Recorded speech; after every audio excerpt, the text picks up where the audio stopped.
slowly akan masuk later, join in later, because of no problem. Okay. Bismillahirrahmanirrahim. Good morning, Dato, Professor, ladies and gentlemen. Okay, it is a great pleasure for me to introduce our speaker today, who is going to talk to us about how to be an effective researcher to conduct impactful research. This is a subject in which we should be all be deeply interested, because by knowing the know-how of being an effective researcher, we can best ensure to conduct the impactful research later. Our speaker, hold on, saya buka biografi Prof. Dato sebentar. Our speaker is Professor Emeritus Dato Dr. Halimah Badioze Zaman.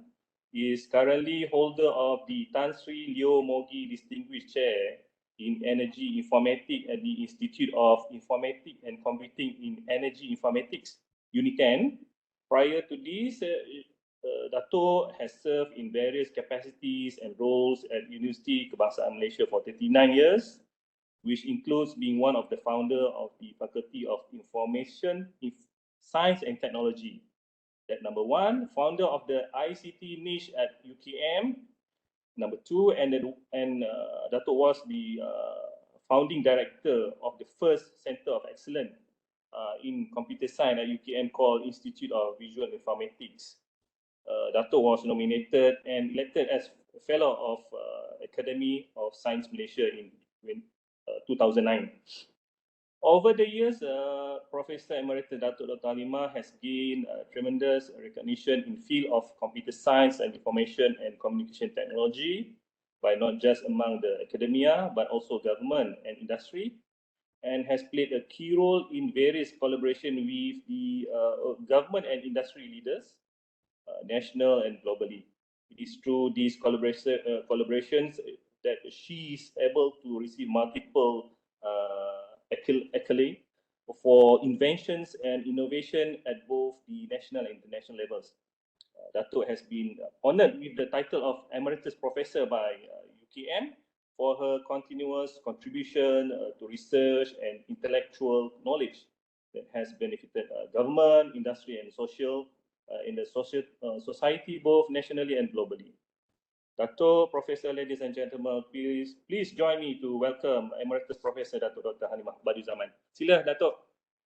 Yes, terima kasih. Bismillahirrahmanirrahim. Assalamualaikum warahmatullahi wabarakatuh, and a very good morning. Thank you to our MC this morning, Dr. Muzaffar. Thanks a lot. And can I also acknowledge the Dean who is here, Professor Hanafi, and members of the faculty, as well as other professors and postgraduate students that are here with us today.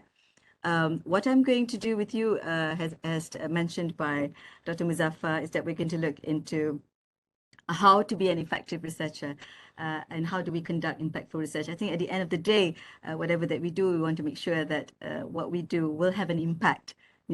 And not just, I know there are certain things that we need to do. We have to meet our KPIs, all of us, but at the same time, it must have some meaningful impact, based on our research. Okay. This is how I'm going to bring you through. We'll look a little bit at introduction. Then we'll, of course, look at our roles as researchers. And of course, we cannot run away as researchers. We are also academians, Jadi, we have to look at what are our academic needs as well. And then, of course, we'll look at effective researchers and, of course, impactful research, before I conclude. Now, if I go back to our basic responsibilities as lecturers, one is, of course, very fundamental, teaching. We cannot run away. This is our main, I think, job, whether we like it or not. But of course, teaching has much in relations to research as well, because teaching must be related to research that we do, And of course, again, supervision. This is so much related to teaching, but at the same time, it's so much related to research at the same time. Research, we cannot run away. The fundamental aspect of research that we must do as one of our responsibilities, and of course, dissemination of our findings, through conferences and publications. And this is something that we know that will be part of our KPIs, whatever that we put up here. Your teaching, your supervision, your research, and your dissemination of your findings, which is through publications, and of course, It depends on different universities. Different universities have their requirements for publications. Some would say Scopus, some would say ISI, some would say today we talk about WOS and every other way. But most universities would have their own way of stressing on the KPIs of publications and citations, which is very important, I know. And maybe we will say that that would show also an indication of impactfulness, but it's more than that, yeah?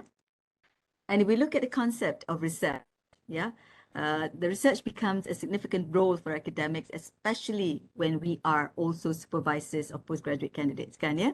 So I think it is so important that research that we conduct has got to look into the breadth and the length of the field that we are working with, yeah?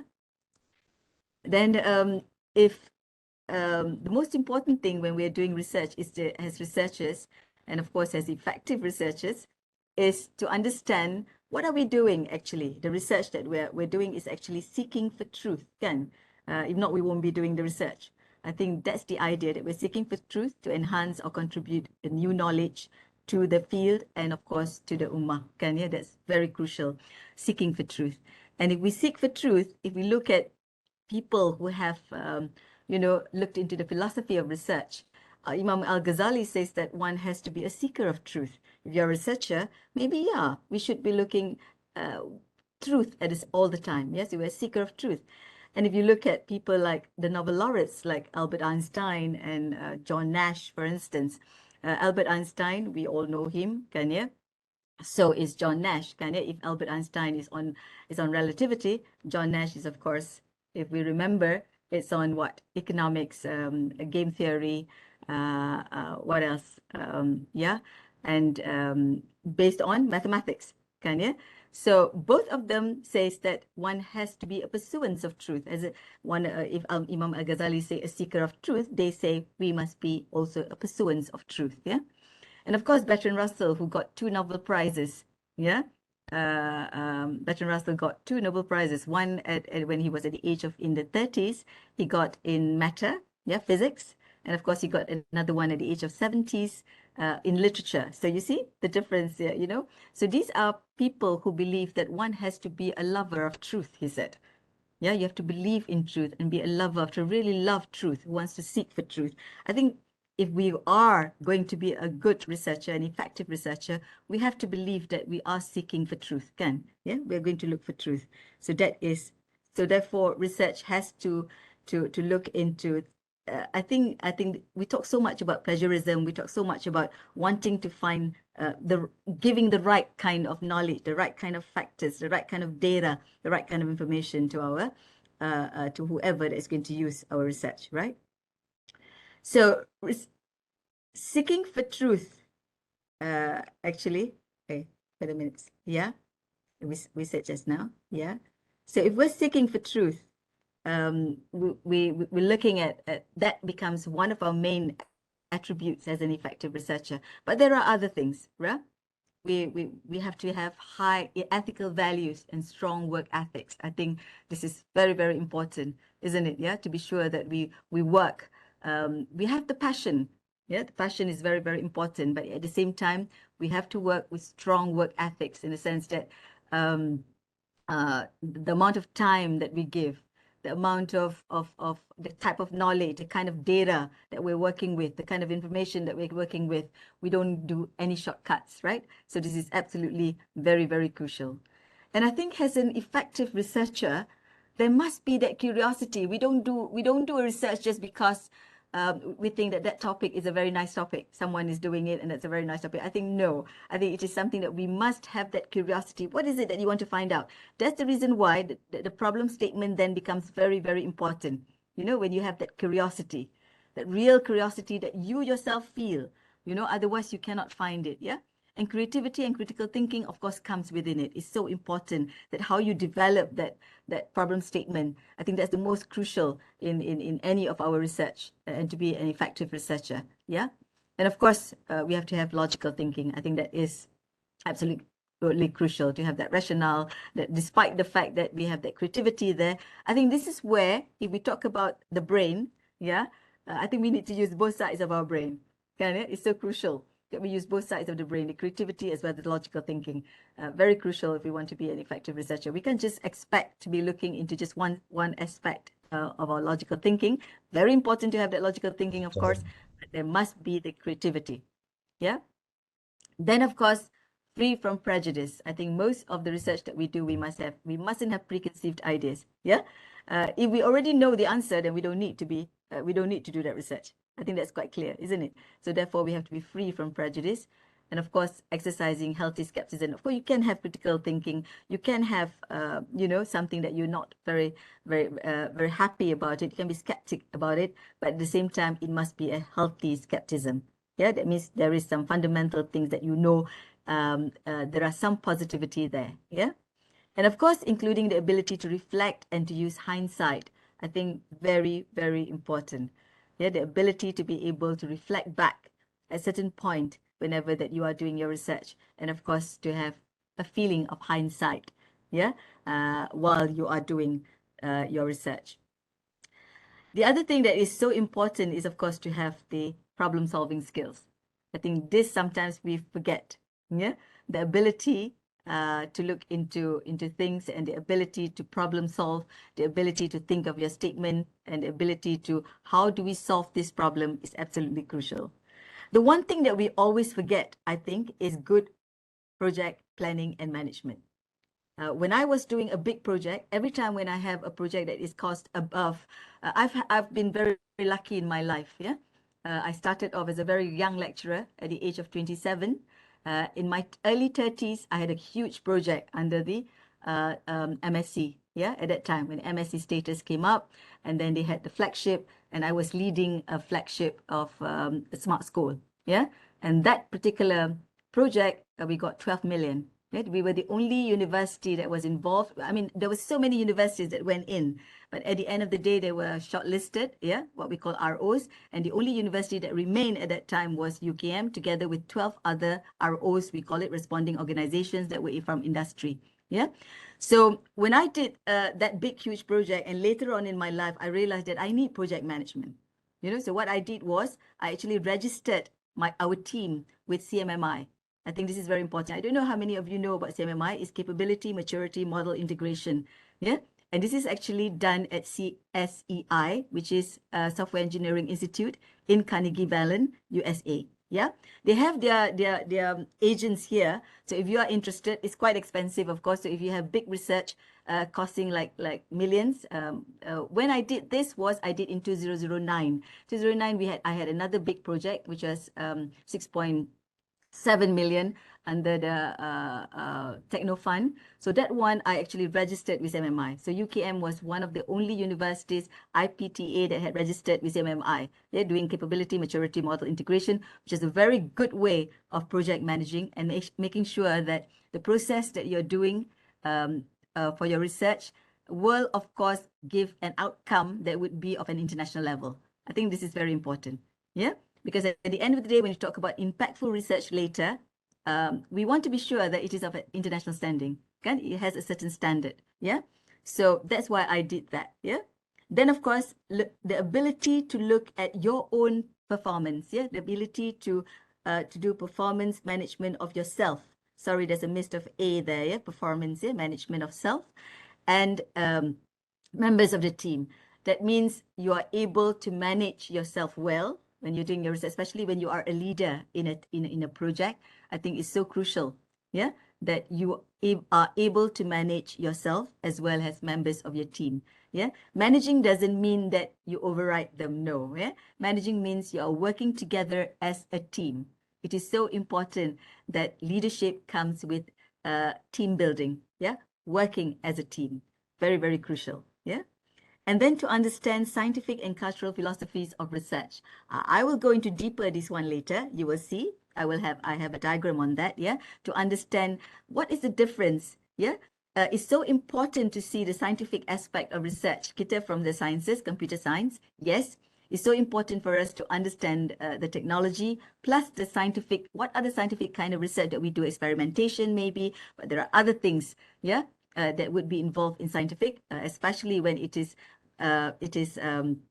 an aspect that is very logical, an aspect that is very easily attained. But then there is another aspect, the cultural aspect of it. And in computer science, especially with IT, there's a lot of, it's a combination sometimes, yeah? It's a combinations of the science as well as the cultural aspects that we need to look. Because we have the computer without understanding the people is not good, yeah? So we need to have both the ability to actually look at the scientific aspects of it, but also to look into how can we connect with the cultural aspect as well. Then, of course, to be an analytical and quick thinker. This is very, very important. The ability to analyze immediately if something happens in between. I think I've done so many research that has not only involved us, but with industry. And this is the time, there are so many things you have to make decisions. You have to analyze in between when, you know, when things doesn't get so good. And how do we take this? What is the next step? Yeah. And you have to think very, very quickly. So I think this is something that we need to train ourselves. Yeah. The one thing that I have learned throughout my 40 years, yeah, my more than 40 years of research, 4 decades that I have of research, yeah, I've realized that you must respect the field of expertise of your co-researchers and your co-supervisors. You're not alone, yeah? You're working with other people. And however small the field is, there can never be a small field actually. Tapi being human, sometimes we tend to think that our field is better than other people's field, kan ya?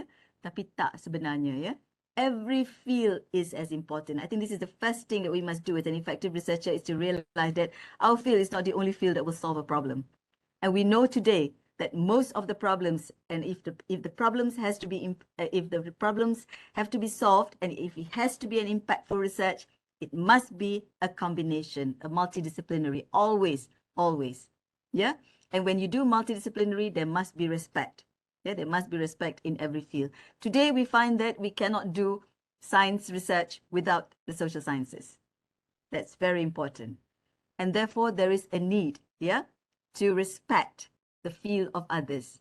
This is very, very crucial. Because no one field can solve a problem today. There has to be an integration, yeah, a divergence of knowledge, yeah, that is to solve the problem. And this is in line with what Imam Al-Ghazali also says, that they kata that we need to respect the field of others. Yeah, I think this is so important. Memang betul lah. Yeah, throughout my 40 years, I've realized that it's so very important. No work is less than ours. Every field is so important. Yeah. Then, of course, an effective researcher needs to possess a good communication skills, yeah, that you are able to communicate at all compatible levels with your members of the team. It's so important that the team must be together with you, yeah, they must be together. You cannot be just handling it yourself and working with just a few people in the team. I've worked with so many people. Like the Smart School, we work with more than 40 people in a team. So you can imagine, yeah? Not just the academias, but with industry. Yeah, we have the programmers, we have the artists, we have so many things when we were working with the Smart School. Yeah, so it's a combination. So it is with Technofund. We worked with 30. Yeah. So I've worked with projects, and recently also just before I left UKM, we had one project that we do for the community, which is a very important research, I think, that we did on computational thinking and integrating data sharing, yeah, trying to instill data sharing among school children, how to share data, how to use the internet and share data, and to make conclusions in whatever they find, yeah, in both primary and secondary schools. I think that was amazing research that we were doing, and with that one too, you know, it is so important that we communicate it at all levels with the team. It is so important. At one point, we had about 30 researchers, yeah, and of course, plus the teachers in the schools, that made it even more, yeah. Tapi I think working with big group ini is very, very exciting, yeah, kerana your results are even better. Yeah, working your own ni kadang-kadang kalanya you don't come out with real impactful research. Yeah, so it is important. Again, leadership qualities. Leadership quality is without denying. Yeah, and I think leadership qualities comes, of course, a lot with experience as well. You learn along the way. Yeah, you need to lead. Yes, at the same time you need to get consensus. Yeah. from your team, and you have to work to allow them to think as well. You're not the one that is going to move everything, yeah, especially on the subject itself, on the field itself, yeah. It has to be opened to all the other members of the team, and the ability to integrate and to get the best from the team, I think, is very, very important. That's why there is a need sometimes, if you're doing a big project, yeah, together with the team, you need to sometimes go out and do team building as well, yeah, so that you are at ease with each other and you can work with each other. Because good research, and a lot of research that we've been doing, the impactful ones, have been research that we don't sleep sometimes. Kadang-kadang we sleep up to 1 a.m. in the morning, kan ya? Or 2 o'clock in the morning when we finish, because it is needed. And you can do this because you have such a good camaraderie, yeah? So that's very, very important, the ability of the leader to bring everybody together, to make everybody feel at ease and love working with the research, yeah? And everyone is passionate about that research. I think it's so important, not just you as a leader, yeah? Then, of course, it would be an advantage if you have excellent writing skills. Very, very important, yeah? And this is something everyone will say not everyone is a good writer. No, you can be, yeah? You just need to give yourself time and to constantly write, yeah? And you will find that eventually you will have the knack for it. I'm not talking about the templates, kan ya?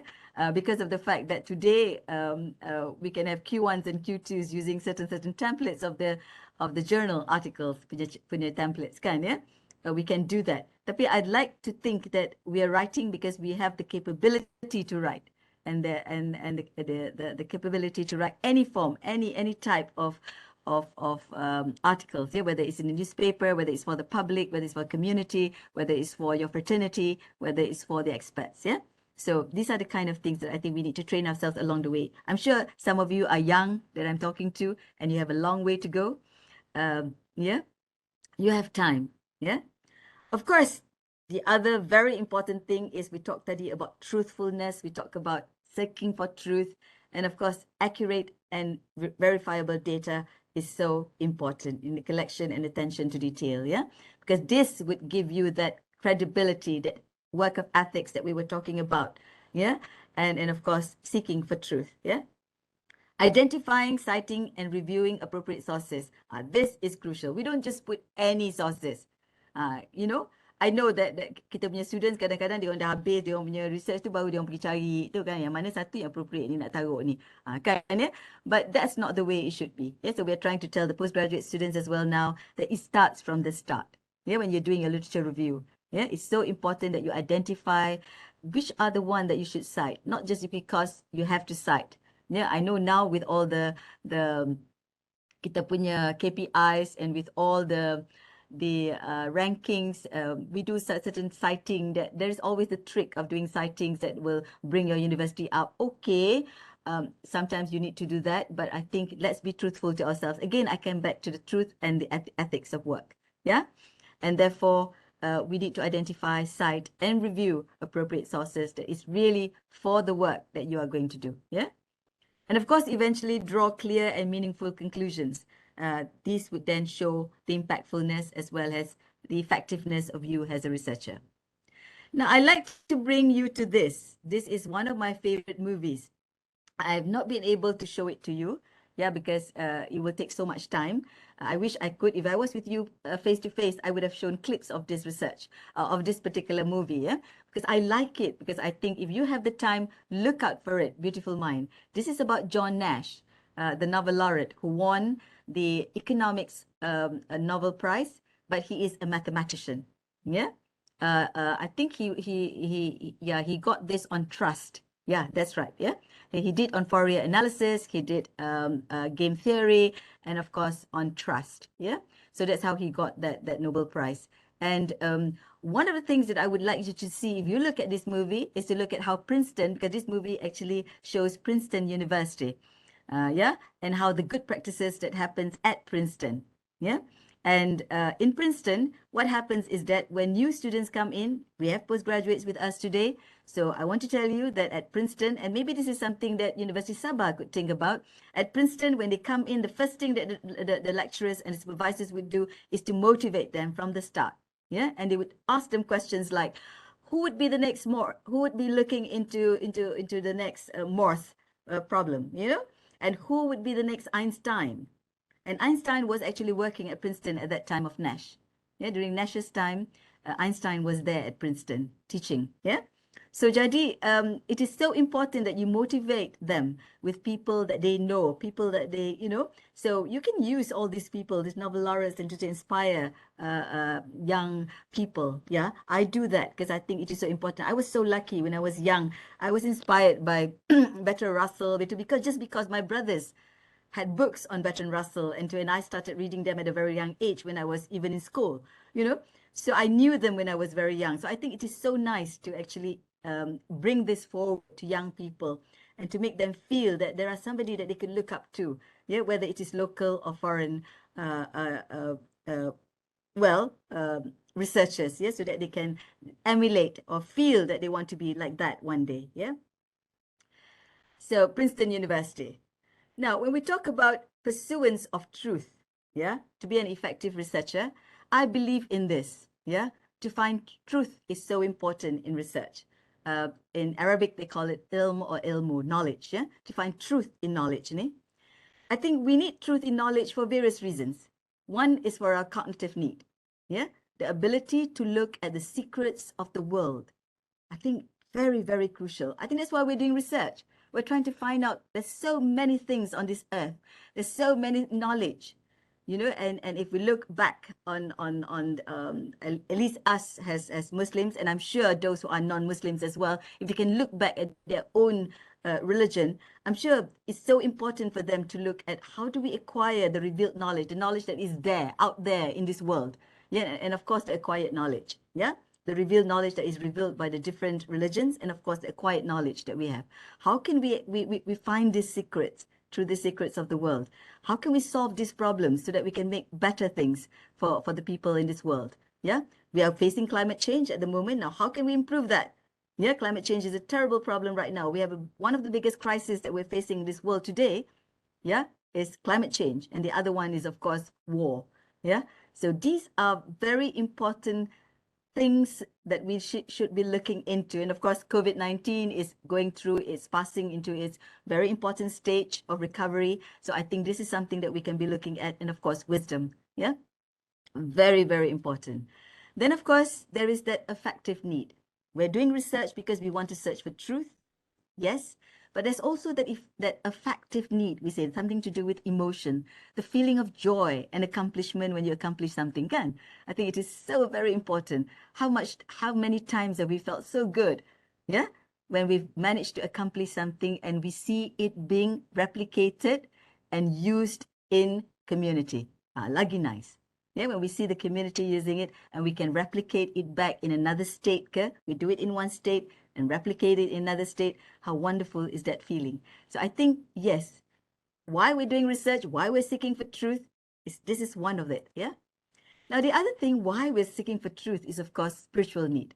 Every one of us have that spiritual need. I think to be a holistic individual, to be a really effective researcher, I think we need to look at this as well. And in Islam, it is so clear, yeah, that we are to be the vicegerent or Khalifa. And it is so important that we want to make better for the people that is around us, yeah? And if this is our niyat, it becomes our ibadah. How wonderful is that? And I'm sure it is the same with every other religion as well, yeah? Then, of course, there is that material need. So why not? Yeah, the material need to want to do this because that is going to make you, help you in your promotions. Yeah, why not? Yeah, if you do it the right way, there is nothing wrong with that. Yeah.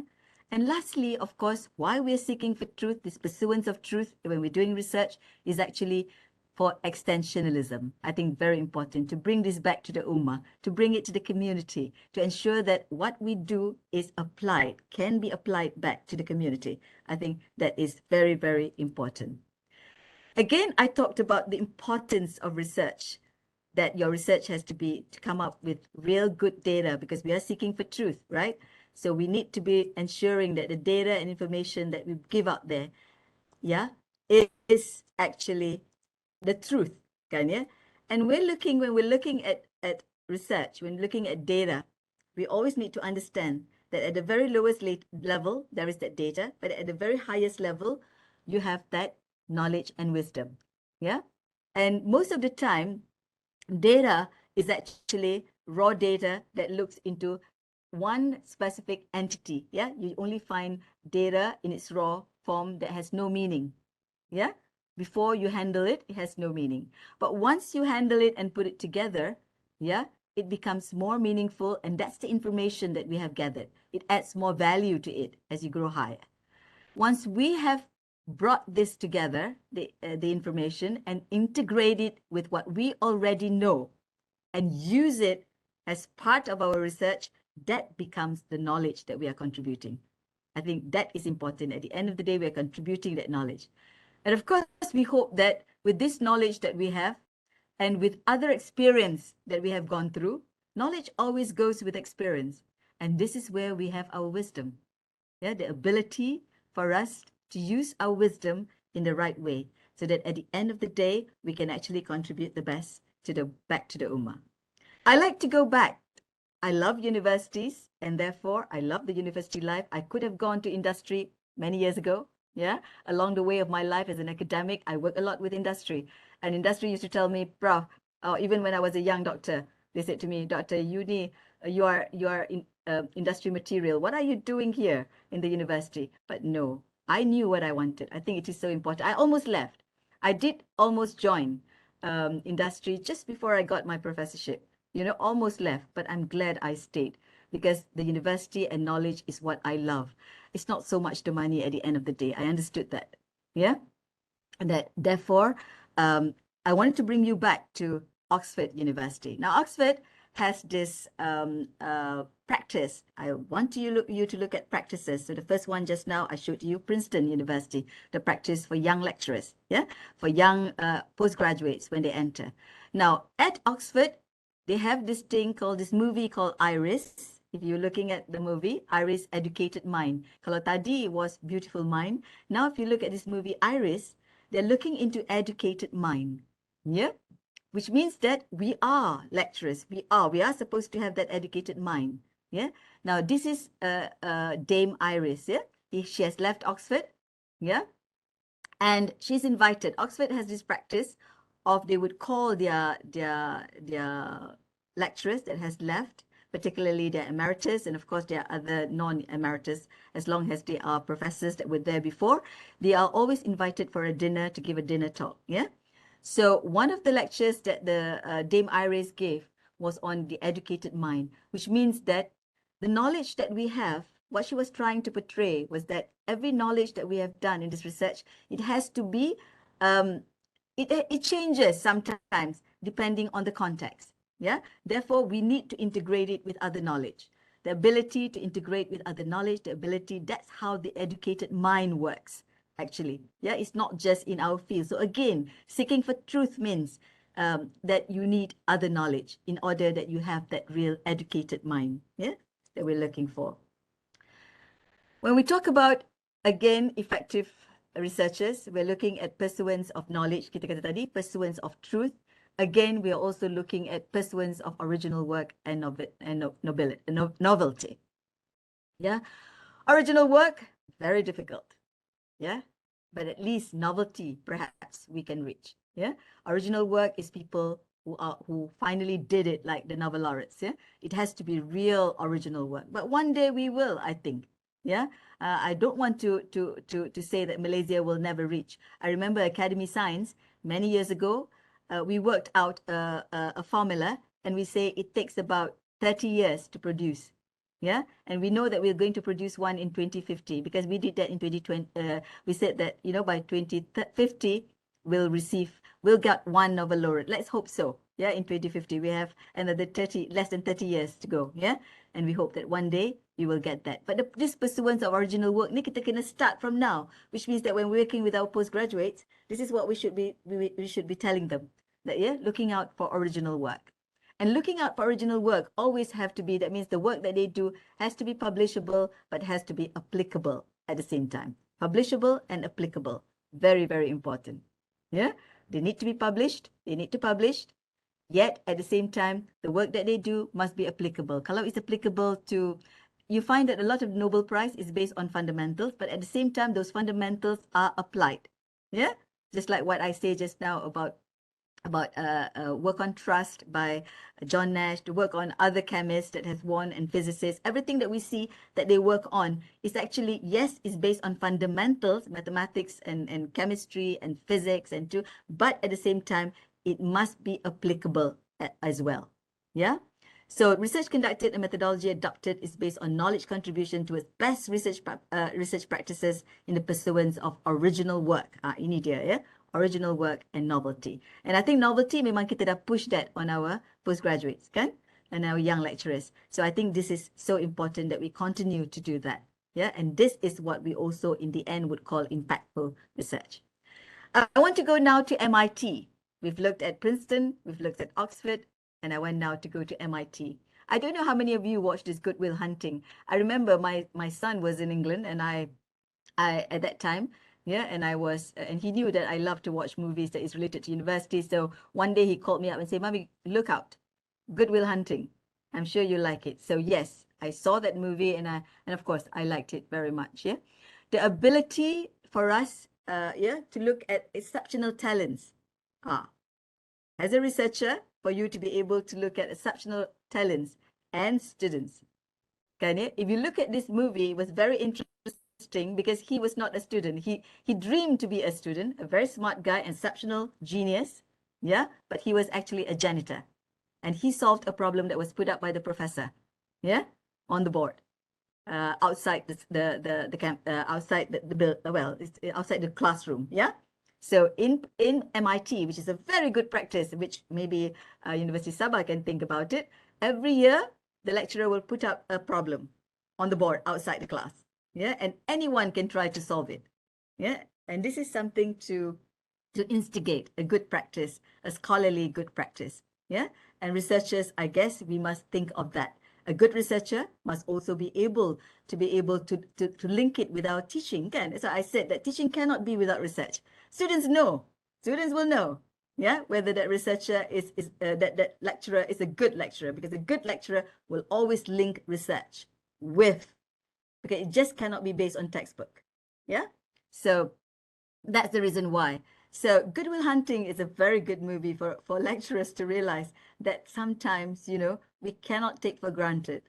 We cannot assume that we are the ones who are better than our students. No. I always tell my students, you are expert in this field. You are going to do the research. Kan ya? I'm not. I'm just helping you. I'm good at telling you what is a PhD or what is a master's. Kan ya? But you are the expert because you are doing the research. Kan ya? And I think we need to do that. Yeah. And because in this particular case, of course, the janitor was a genius who didn't have time, who didn't have the money to go into university, but he was a really smart guy. Eventually, he was discovered, of course, yeah, by one of the professors. So it is something that we should be looking into.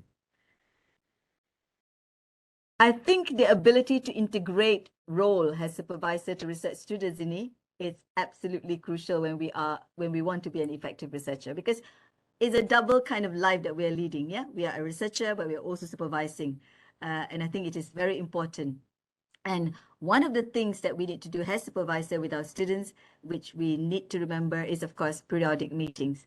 I think this is very, very important. I put the red one. So how often do we see our students? I think that periodic meetings mean that there must be a timeline, there must be a time frame that we need to see our students quite regularly.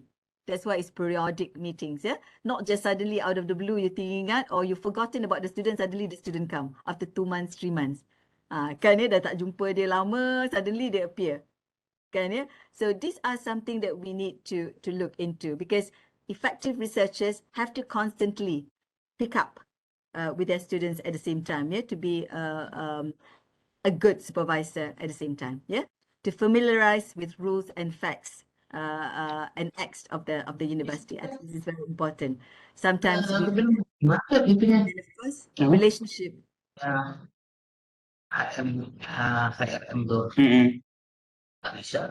Bukan memang tolong mute kan Al-Hamadi, Al-Mini. Oh, sorry, it's not to me. I thought it was a question for me. Okay. So the relationship protocol is very, very important. Yeah. And then, of course, to help in scholarly writing and avoiding plagiarism, we talked about work ethics just now, so I think it is absolutely crucial. Help in determining topic and proposal, very, very crucial, and agree to the objective scope, conceptual framework of the research. Of course, this is something I think a lot more today. Research requires the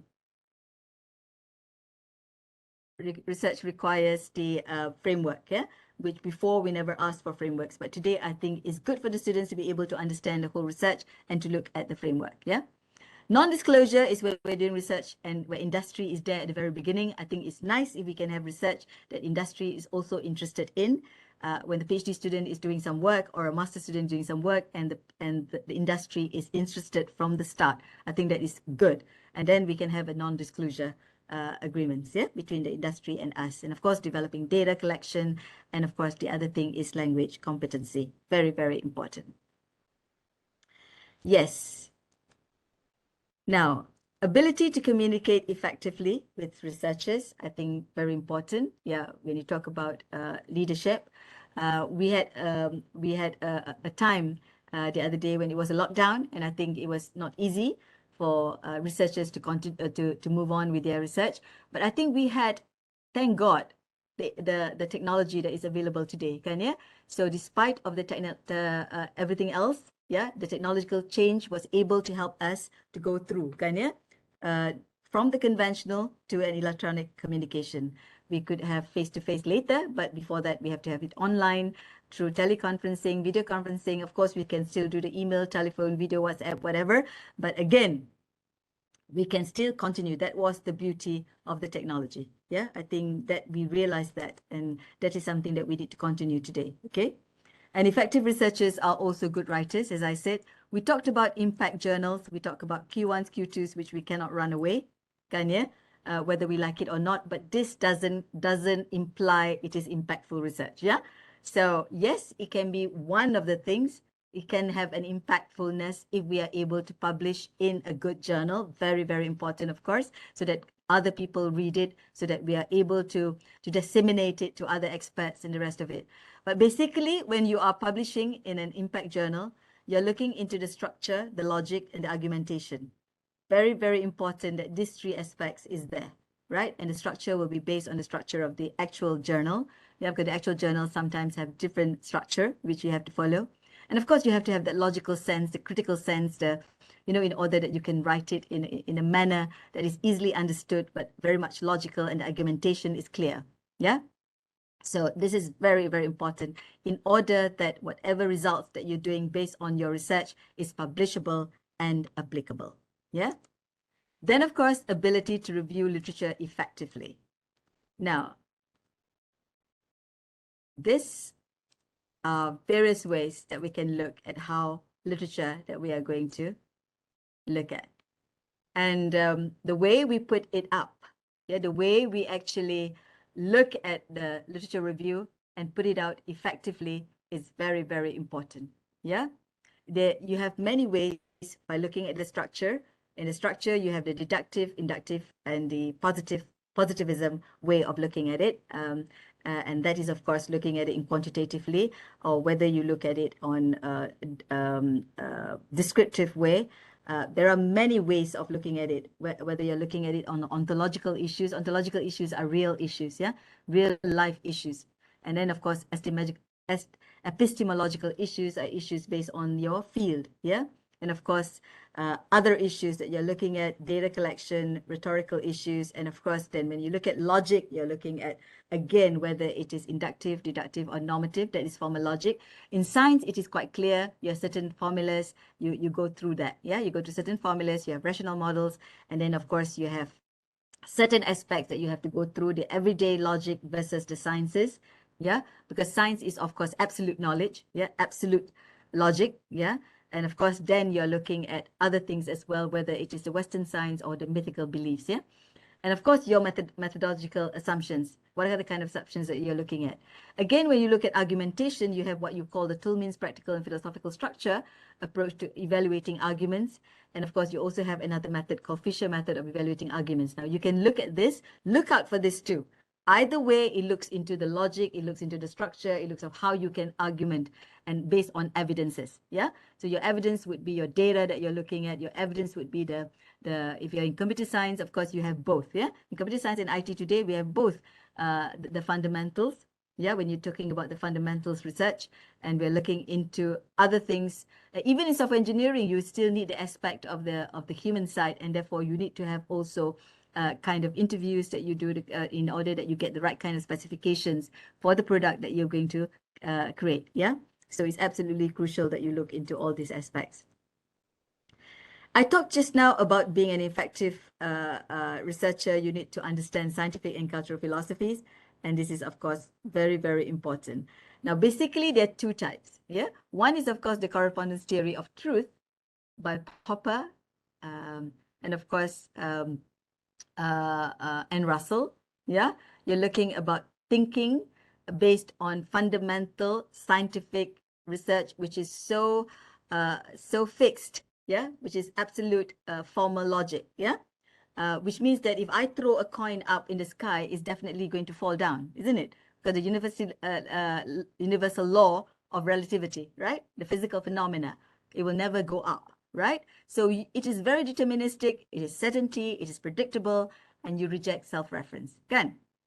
Then there is the other aspect, which is a little bit more difficult to predict, yeah? So which is the cultural hypothesis of reflexivity, done by Smith, and of course his student Soros. Yes, that's Soros, yeah? The money laundering that we talked about at one point of time, yeah, before, yeah, in the 80s.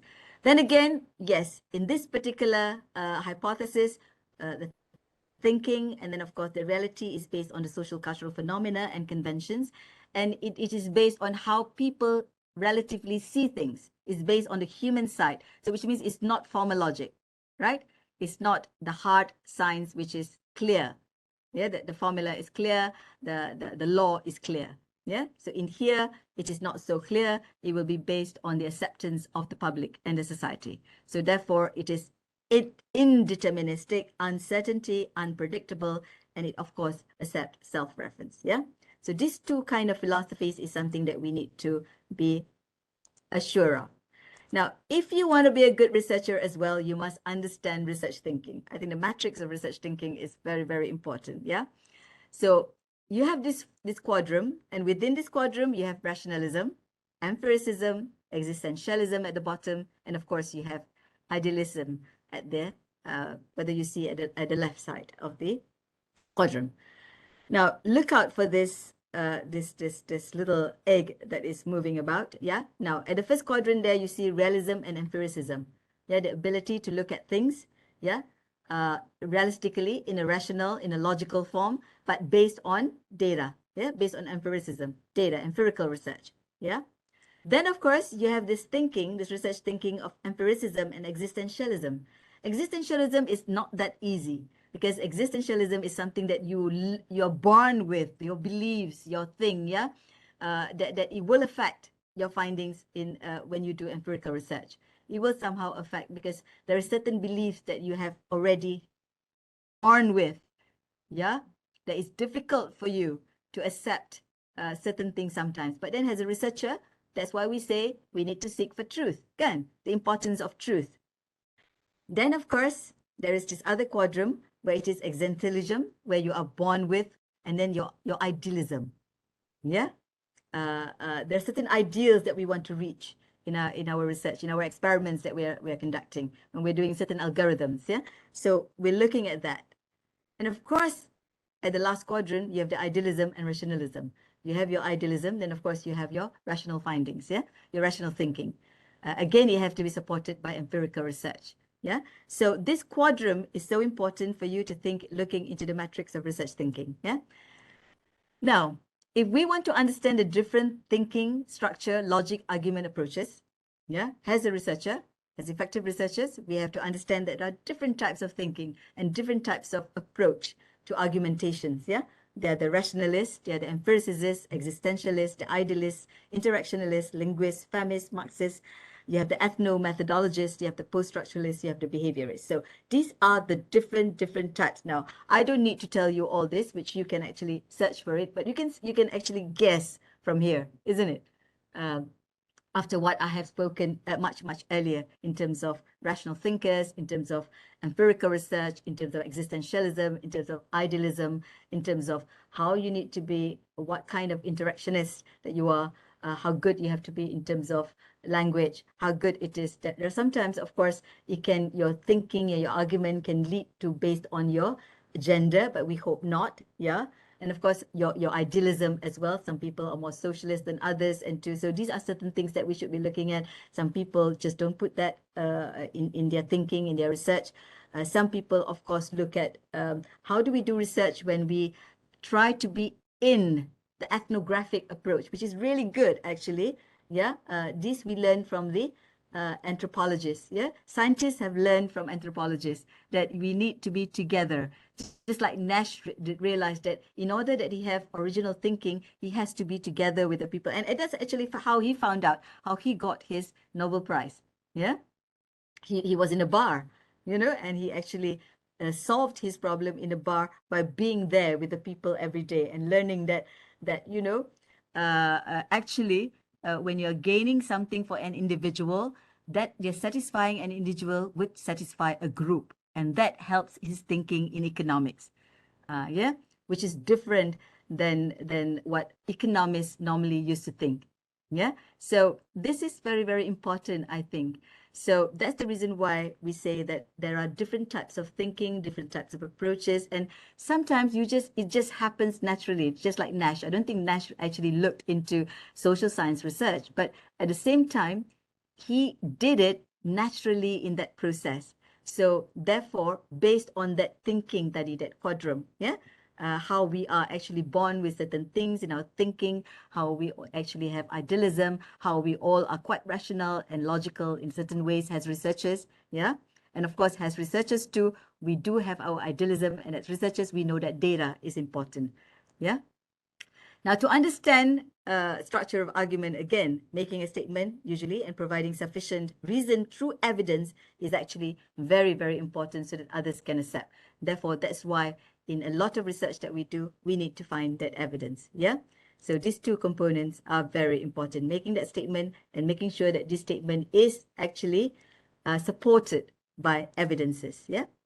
Now, the assumption of the structure of arguments is also very important, to have the supposition, to have the inference, and the assertion. Yeah, the assumption is about what is or is not in a case of a state of affairs, which means that whatever research that we're doing at that moment in time, yeah, what is the assumptions that you're making? What at the end of the day that inference you can make out of it, and how can you assert this? Yeah, you assert this in your paper so that you can declare that this is what it is. Yeah. And normally when we use that, we need, of course, to have evidence, but sometimes you can even assert it without evidences in data, but you can do it in behaviorist kind of evidences or visual kind of evidences, many types of evidences that we can do today, okay? Now, if based on Fisher, yeah, 1993, on his arguments, he says that there are elements in formal logic that are useful to the analysis of assertion and supposition. Yes, all right? So in formal logic, there are certain formulas, there are certain tools. So without even data, yeah, you can actually give your assertion and supposition. Every argument contains reason and its conclusion. The reasons presented for a conclusion are usually called the premise of argument. So this is your premise of argument. Yeah. Therefore, in a research that we're doing, whether we like it or not, at the end of the day, yeah, there is that premise of argument that you want to put forward. Yeah, whether it's a development kind of research, whether it is a non-development kind of research, yeah, you still have that. Why we are doing this, that premise of argument, yeah? It's very important. Then, of course, differences of opinion. Very important over matters, particularly interpretation of data. Once we have data, how you interpret it by using different types of formulas and sort of thing, meaning of concepts, validity of knowledge, and of course, topic of research and inquiry. All this may differ. Certain people may do the same type of research, but at the end of the day, you may have different opinions. That's why as good researchers and effective researchers, I think you must be able to accept different opinions. Being able to accept something that is to be agreeable with something that you're not agreeable with, I think it is very important. Yeah. in terms of the argument, because everyone looks at things differently. And of course, unless it is a very formal logic, like I say, like we're talking about fundamental research that something like relativity, simple idea, you throw up, it will always come down. That one, that's clear, yeah? But other than that, the ability to accept other people's opinion is very, very important. In scientific thinking, there's always the inductive and deductive, yeah? And why we're doing research, why we to ensure that you are effective researchers, we're doing is to uncover the laws, yeah, of the universe, to link not logic with social aspects of real life. There's always that one part of reality which we call ontology, yeah, which means what we're looking at is what is it in real life, and then we're also looking at the our reality based on our knowledge of the field or body of knowledge, epistemology, yeah. And the standpoint is that at the end of the day, we have to have this set of principles, how this scientific knowledge that we have acquired is valid and reliable, that will actually solve the ontological problems, yeah, ontological issues. What is the real problem that the country is facing? What is the real problems that we are facing in terms of climate change, in terms of the COVID, in terms of poverty, in terms of many things that we are facing in the country, in terms of wars that the world is facing. So all this is the reality, but how do we link it? How do we want to solve it with our knowledge that we have in our epistemological body of knowledge that we are expert with? Yeah, so that is actually important. So the principles of scientific methods, we have many, yeah, but one of the very important ones that I put out here is observation. Yeah, observation, of course, that can be measured. Hypothesis formulation that also can be measured, and of course experimentation. I think we do a lot of this, yeah, but we also do have a combination of this in all the different types of research today in computer science. Or before it was purely experimentation, but today I can tell you it is not, yeah. It is every aspect that we're looking at, yeah. Then, of course, principles of this also based on scientific laws. From the results of experimentations, we look at various things. We look at certain laws and certain that is there. And of course, theory formulation. This is something that we need to be looking at. I think a lot more research of computer science need to be looking at this. How can we go back to all the fundamentals, looking at theory formulation and looking. And of course, the other one is flexibility. Yeah. How can we look at the new evidences, whether it falsifies or changes explanations, or whether it should be acknowledged and the law of theory must change. Yeah, so this can be it. Of course, replicability. A lot of our work today need to go into social innovations, I think, so that whatever that we do, the methods that we use can be replicated, but also the projects that we do can be replicated. I think that is so important in the end to lead it into social innovations. Yeah, and objectivity of scientists should be neutral observers of the world and should be motivated by anything other than pursuit of knowledge. Definitely. Yeah, everything that we do is for the pursuit of knowledge. Everything that we do is for pursuit of truth. Can you? That is so important. Again, when we talk about absolute logic has truth, whether we are social scientists or scientists, it doesn't really matter. What we're looking at is looking at not just absolute logic and absolutism, but looking at relativism, looking at linguistic semantics, looking at psychology. A lot more in computer science now are integrating psychology and semantics. I think this is something that we must acknowledge. Yeah, the social order and patterns of social thinking is important when we're looking for truth. Yeah. Okay. Now, again, when we look at logic, we're looking at a lot of standards of behavior, what we call normative. We have standards of behavior following the cultural conventions, yeah, rather than looking at the rationality of formal logic. And we're looking at, of course, models and theories to describe real-life decision-making, and, of course, case studies to show how real decision-making deviates from rational models. I think a lot of the time now we need to replicate and we need to look at things. And I'm sure a lot of your PhD students are also, they need to show evidences, they need to show how it's going to work, they need to show, so there must be a lot of use cases, a lot of case studies as well, yeah? And again, this is one of the Tillman structure of argument that I mentioned just now. So the argument claims something and it warrants an expectation and it has to be backed by something. And of course, there has to be evidence of data. Yeah. So this is a structure that you can use in when you are trying to get results of your research. Also, if the research requires survey and you have triangulation of data, that means you have to strengthen the data data based on triangulation approaches. Then, of course, iterative triangulation methods are also very, very important. At the end of the day, I talked just now about ethnographic, very important to look into case studies and use cases, looking into ethnographic approach of how we can actually use this in a community, use this in a classroom if we are doing something to do related with learning. And of course, if software development that you're doing, or if you're doing some systems, you need to look at it. How can this be really used in a big way? Yeah. Then you need to do this kind of work. Yeah. Ethnographic work. Again, structure of argument, integration of formal logic, 1M there, sorry. Ascertaining topic through integrating formal logic, mathematical approach with social worldview. I like to take this example, again, beautiful example of Nash. If you can see the movie, look at it, how he had integrated mathematics, which is, of course, formal logic, with the social world, looking into economics, yeah, and how society actually is affected by integrating mathematical approaches to the society. Yeah? This is a good example of how the ontological aspect actually meets the epistemological aspect, yeah, which is absolutely really very nice if you look at Nash. Yeah, a very good example indeed. Now, when you are a good effective researcher, I think we need to understand also systems thinking. Yeah, to do the brain is able to do many things: recollection, reflection, pattern matching, and of course understanding semantic. So this is absolutely crucial that we train our brains, and the only way to train our brains is to read a lot.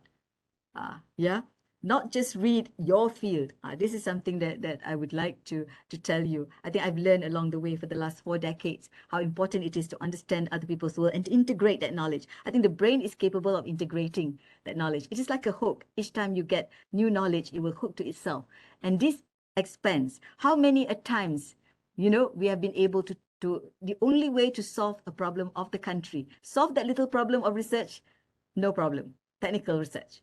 Tapi, how do you integrate that technical knowledge that you have with the needs of the country? How do we solve the country's problems? How do we solve the world problem? I think we don't solve the real world problem. Tapi if we want to solve the country's problem and integrate with global problem, I think we need to understand a lot more than just our field. Yeah, today we're talking about energy informatics, for instance, where I am in.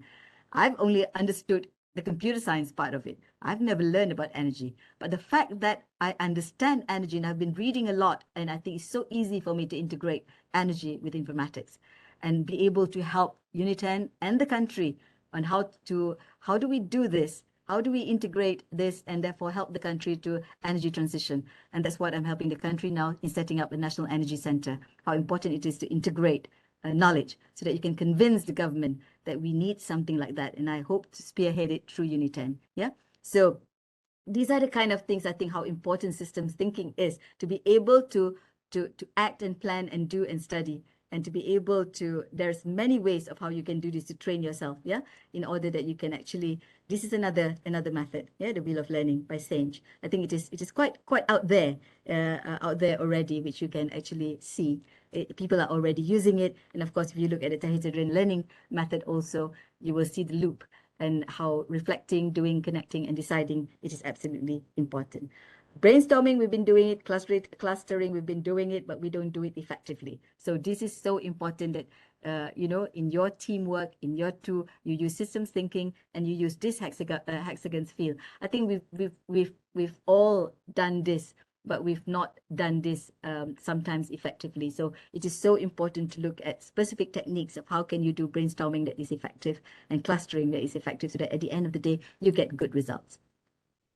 Now, we've come to impactful research now. We talk about so much about effective researchers, and I hope you understand now how can we make ourselves effective. I think there's no one can make you an effective researcher but you yourself. How you can train yourself, how you can be passionate, but more than that, yeah? You have seen all the things just now, to understand a lot of things just now. Now, impactful is more than, it's just beyond academia, yeah?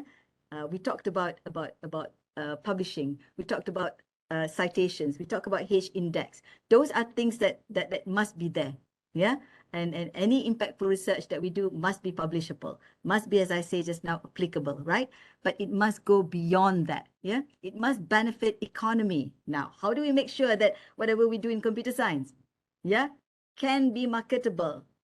So you have to think entrepreneurially. You have to think that how can your research now help the country's economy? Today, I think it should.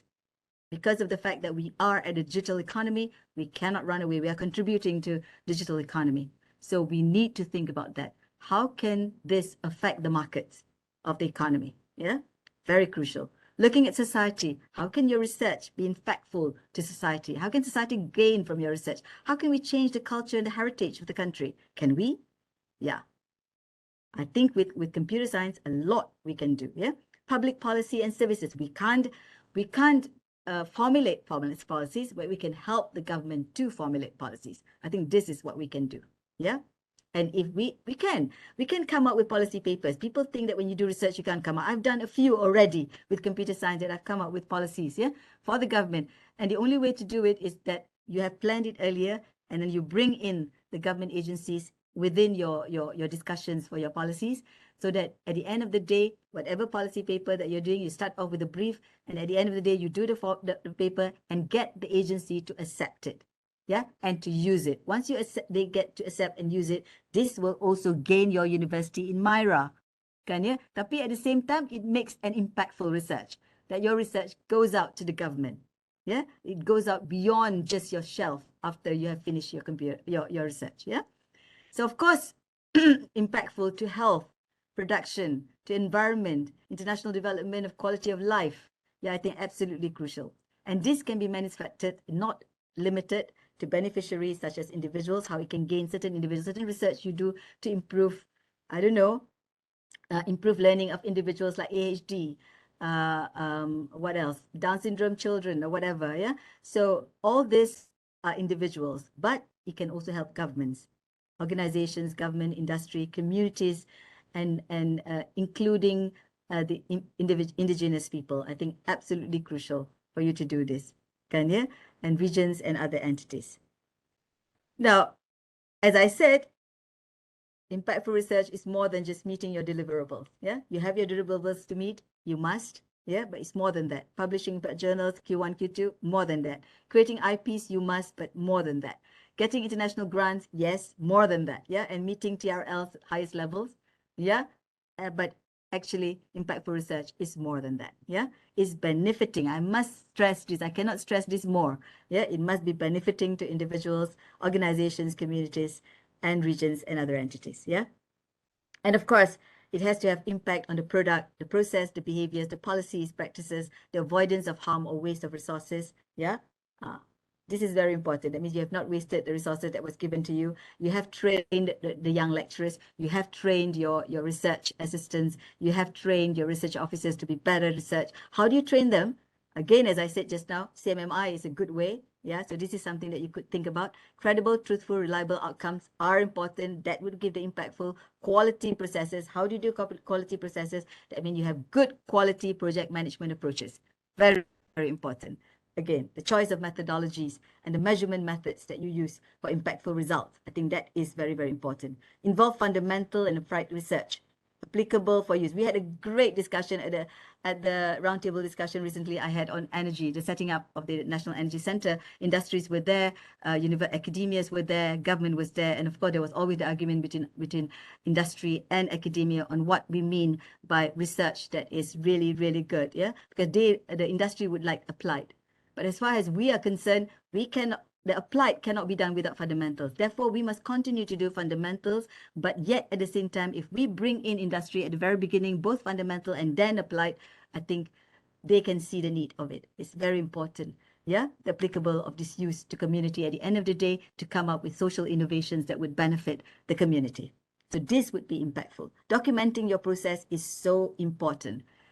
Which a lot of people have not done that. When they do research, they never document it. I think it is so important that every process be documented. When we do software development, your SRS, your SDS, your user requirements, all this must be very well documented so that eventually this can be replicated by others in order that they can come up with impactful results as well. Yeah. And then, of course, changing the world by addressing current issues. This would be impactful. Yeah. Looking at COVID and the road to recovery, inequalities and well-being in healthcare, workplace and employment. Of course, energy transition, sustainable practices, and green economy, overcoming disruption and leveraging on digitalization and innovation in markets and supply chain is very, very important. Yeah. And of course, to look at international partnerships, collaborations, consortiums to increase knowledge and skills. This is how impactful research can be. At the end of the day, you have these partnerships that you have created.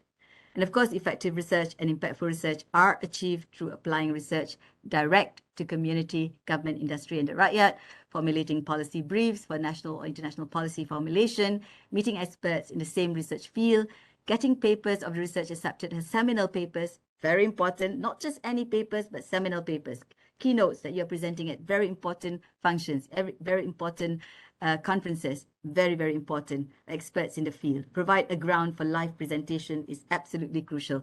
I always believe that live presentations that you put up for your research is so important when you go to conferences, yeah? Feedback on your research, direct comments and recommendations for future research, absolutely crucial.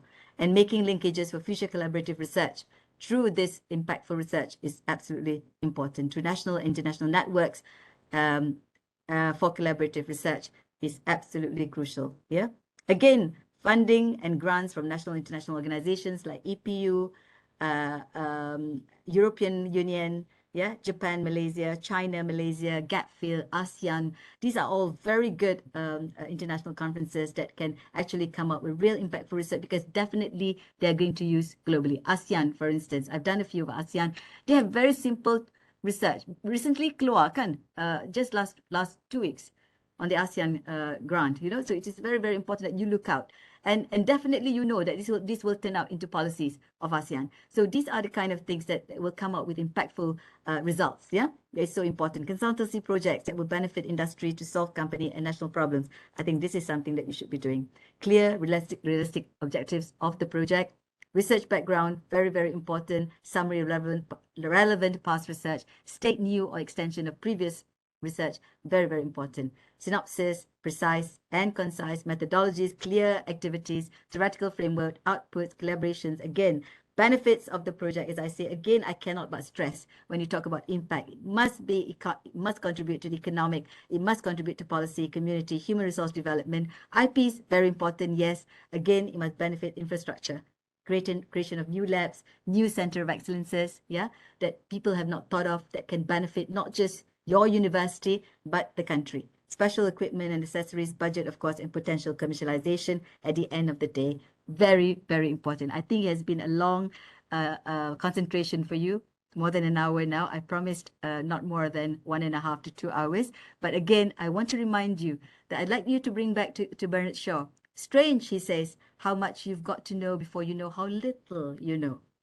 I think this is something that we all know. If we are good researchers, if we are good effective researchers, and if we have done impactful research, I think it's always strange. We find that yes, you found this data, you found this answer, but then you realize there are more, and how little actually that you have contributed. Kan, betul tak? Yeah.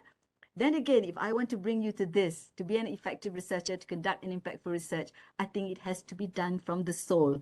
I will not tell you anything that I've not done. So what I've given you today is totally based on how I experienced my 40 years. And I like to bring Rumi to you, because Rumi says, when you do something from your soul, you will feel a river moving in you, a joy. And I think that's how I felt in the last 40 years, and I'd like to bring that joy to you. So remember that when you're doing your research, it has to be done from your heart, from your soul. You cannot just want to do it because it's something orang lain want you to do, yeah? Therefore, it must be something that you really believe in, is something that you like, yeah? So with that, I end. Wabillahi taufiq. Assalamualaikum warahmatullahi. Thank you so much for your concentration. And I bring you back to Dr. Muzaffar. Yeah, Thank Dr. you very Muzaffar, much. we go again. Thank you very much, Dato. Oh, semakin lama dia semakin energetic. so Alhamdulillah. we actually memang teruja with your presentation, Dato. And then I think at one peak one time ada kita sampai kepada 150 participants participate in this talk actually. So it's quite sangat baiklah bagi kami lah ya di sini. And then terdiri daripada ramai juga Prof Dato from daripada Kota Kinabalu, so from other faculties also join us, from Alhamdulillah. psychology school faculty also Good. join us, right? Very Yeah. good. So this is a very good session actually, and then you can see that multidiscipline concept that you bring in is memang totally useful and also memang impactful to this kind of people yang participate today lah. Thank you very much, Dato. So That's welcome. kita I'm ni open to questions. Yes.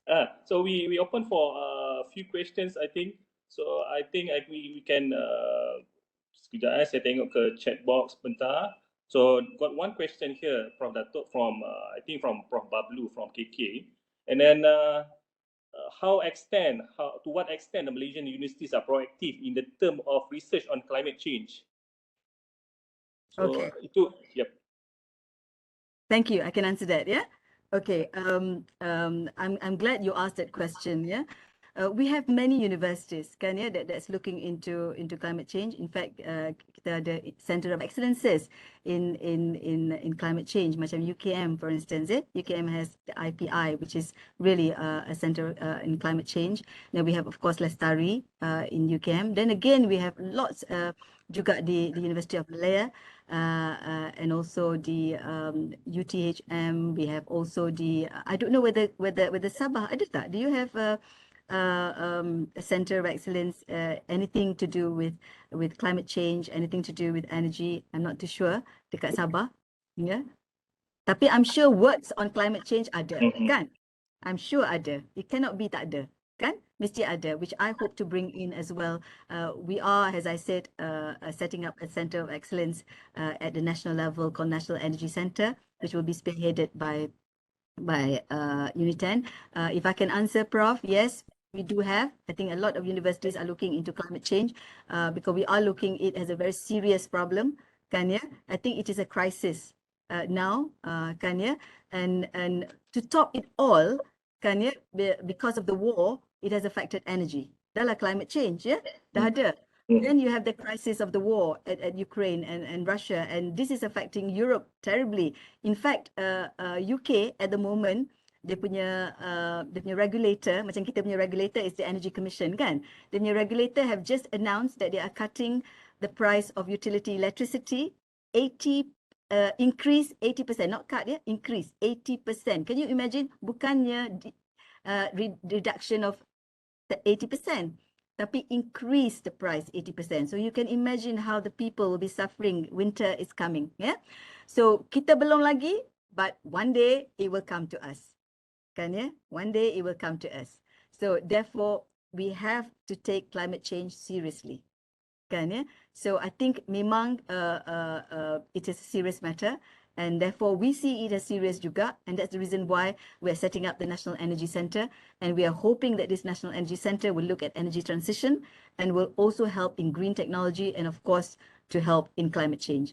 Yeah, because climate change not just affect it affects in so many ways. Today we are already feeling it. Yeah, it's the hottest time in Europe. The integrated approach to relating to biodiversity, environment, very good, agriculture, energy as well. With the National Adaptation Plan by each of the universities, they have taken that, as mentioned, at the Caltech, Georgia Technology, Harvard, Princeton, Oxford, Stanford, all these universities, they say different aspects, not only energy transition, with the association of the biodiversity, agriculture, environment as well. Definitely, definitely, Prof. I think that's absolutely important. That's absolutely right. Yes, Prof. And therefore, that's what we're hoping that with this National Energy Center, we can bring everyone together to look at all the different aspects so that we can actually help the country. Because to focus on this matter, actually, the United Nations, they also said the Framework Convention on Climate Change. And the framework is supported by this most of the policy-taking universities in US and also the West. Yes, that's right. And I think governments are looking into that as well. So as long as we work closely with the government, I think in Malaysia, we and also any other country, I think we have to work closely with the government. That's why when I did this National Energy Center, I've so far had a task force that incorporates both academia, industry and government, and also the RTD that we had, the roundtable discussion that will come up with resolutions, are actually encompassing not just the academia, but academia, Yeah, industry, it should and be government. related to the Yes, policy research. Yeah, that should definitely. support Yeah. the government to Yes. take policy. Definitely, because we cannot do it without the policy. And I think we're going to hear the most recent of the national energy policy of Malaysia, because Malaysia always brings out, renews its energy policy every 5 years, every RMKs, but we have not heard. RMK 12, we have not heard yet. And Tokpa has been telling us a few times already, but I was told only recently at RTD that it will be announced this week. So let's hear either this week or next week. Yeah, So because we're every hearing the country has energy a policy. commitment to the United Nations, That's also right. the Paris That's right. Agreement, followed by the Definitely. Kyoto Protocol. The There is an recent, agreement that they will reduce the carbon intensity. that's right. In addition. That's right. Yes, Prof. Definitely. Yeah. Okay, Thank you. Thank you, Professor. Thanks. Thank you. Thank you so much for your question. Thank you very much, Prof. Bablu. So ada satu kat sini, Prof. Just saya baca the statement lah. Yes, UMS is involved in the regional multilateral CTICFF on climate change adaptation. Adalah, Prof. Di Universiti Malaysia Sabah ada terlibat dengan climate change. Baru, very good. Thank you. Yes. So we'll definitely bring you in University Sabah, yeah? So we want to bring in Sabah and Sarawak. So definitely we will be contacting you. Yeah? Okay. So any other question? One question, please. So try sekejap saya tunggu. So I think no more lah, Prof. Dato. So I hope you have enjoyed it. Yeah, because I enjoyed myself presenting to you. Yeah, so we saya tengok enjoyed. Prof pun semakin enjoy. So Rista pula nak stopkan Prof. Thank you. So never Thank mind. you so much. Later, I hope to see you all face to face. I've always Inshallah. said to Dr. Muzaffar, I would have loved to meet you all personally, you know, rather than I do this way. Yeah. But I hope it has been effective, and the fact that we don't meet each other. And I hope one day to come there to Sabah. Yeah. Inshallah, Do November invite nanti me, memang we and I'll plan for go. it. Yeah. So, Definitely. okay, thank you. First and foremost, Sure. I would like to express my appreciation to Emeritus Professor Dato for her valuable talk in this session. So thank you very much. Give a big applause to Prof Dato. So, and then my deepest gratitude goes to all who attended this talk session and helped to make it a successful event. Thank you very much to all of you. Thank you, everyone. Yeah. Thank you, everyone.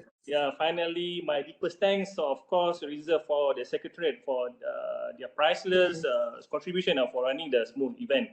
So, for the audience, so this talk series is an ongoing effort by the Faculty of Computing, in which we bring fellows from academic science Malaysia to share their experience and expertise, like what you heard just now.